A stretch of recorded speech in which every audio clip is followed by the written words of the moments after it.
ఈ సంవత్సరం అంతా దేవుడు చూపించిన కృపకు, కాపాడిన ప్రేమకు, ఆయన చేసిన మేలకు 2025 నుంచి 26లోకి మనం ప్రవేశించబోతున్నాం.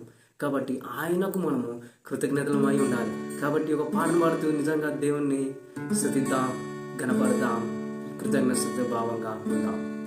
కృతజ్ఞతతో స్తుతి పాడేదా నా